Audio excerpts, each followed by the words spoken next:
what does creatine actually do in our body? Now, I'm going to kind of avoid a deep technical biochemistry overview of what creatine actually does. If you love that, I'm going to include some links for your farther reading, which you might find really interesting. But I'm going to try and explain this in the simplest way possible so that you can get the info down. Okay, so our body does work, right? What does it mean to do work? If you think about like riding a bicycle, it takes effort. You have to pedal, you have to expend energy. If you have a car, you have an engine. That engine is using gas to be able to do work. So our body, when it needs to expend energy, it uses this energy currency called ATP. You might have heard of it, or adenosine triphosphate. And essentially, it's like this mini battery, which enables our body to be able to do things like shuffle molecules around, or build different things, or do things that require work, right? With things that go against the stream. And think about the stream, like whenever you have to swim up a stream, it takes energy, right? So to be able to do anything that requires work in our body, often ATP is used, right? It's the form of energy currency. And after this battery gets drained, we have to recharge it somehow. And creatine is one of the molecules that our body uses to be able to recharge a spent ATP, which is called ADP, meaning that it only has two phosphates, and we need to reattach that third one back, okay? So creatine helps us do that. And when we ingest creatine, it's actually converted into a molecule called phosphocreatine, abbreviated PCR. And essentially what this molecule is it's a creatine with an attached phosphate group to it, okay? And this molecule is going to be able to undergo a reaction and transfer that phosphate group over to the spent ATP, which is called ADP, and recharge it back up, okay? And that's a pretty cool, I'm going to show a diagram here where you can see that we take that phosphocreatine, it's going to be able to recharge the spent ATP back to the ATP again, so it can be used. Now, when they were studying the effects of what does creatine actually do in our body, we know that there's 95% of it found in our skeletal muscle, and as you know, we use muscle for work. What happens to it? How effective is it at improving the performance of, say, lifting or running? And what they found was the level of phosphocreatine in our skeletal muscle actually really, really sharply decreased after starting exercise.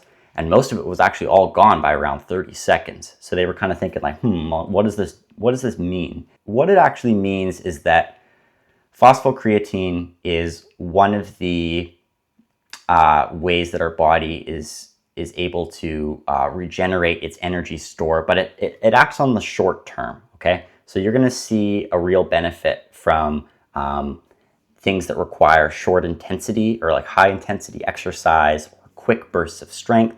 So a lot of people that have to lift very heavy objects, say once, like power lifters, or people that have to expend a lot of energy instantly are going to see a benefit from supplementing with creatine.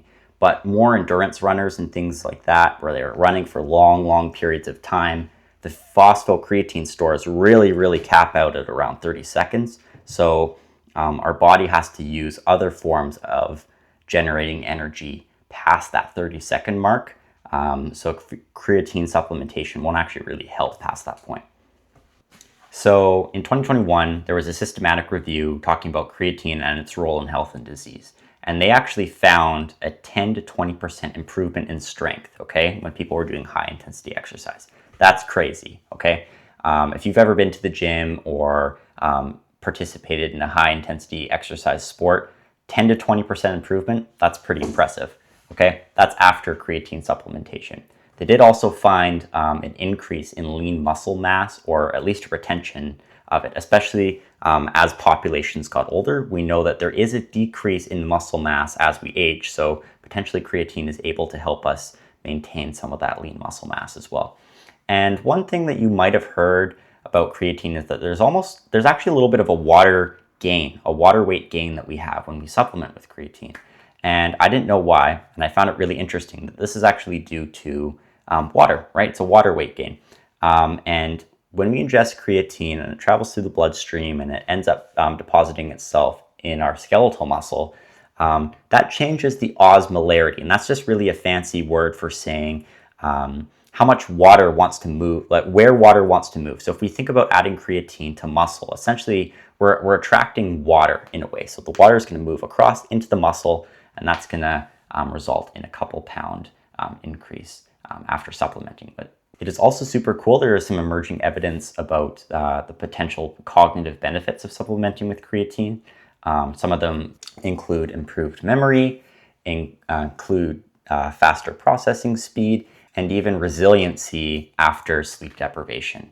So that's pretty cool. There is a little bit of conflicting evidence about it, and it is emerging, but it still is cool nevertheless. And they did find, in most all studies, show that taking creatine upregulates that phosphocreatine stored in the brain, which can have some cognitive benefits. Yeah, so that's super cool. Now, what kind of foods do you get creatine from? This was one of the main questions that I actually had and sent me on a little bit of a rabbit trail. So for my research, most of the creatine that we end up ingesting actually comes from meat-based sources. So chicken, beef, fish, and even dairy all have large amounts of creatine in them.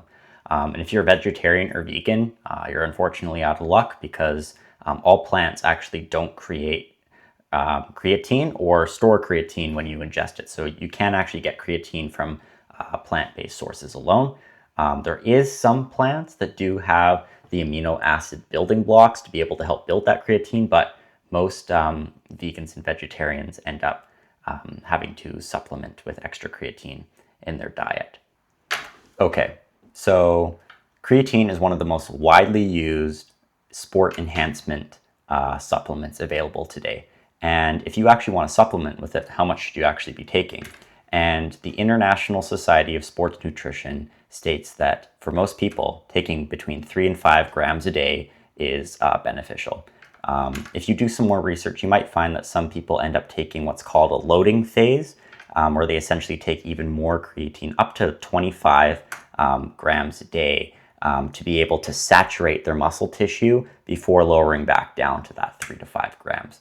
I supplement with creatine myself, and I've actually noticed a positive benefit from using it, not only in my ability to recover from exercise at the gym, but I've also noticed some increased alertness as well, and cognition skills as well. Creatine is one of the most well-known and safe supplements out there, and I hope that you've learned something from this video and you'll be able to talk about it next time the topic gets brought up.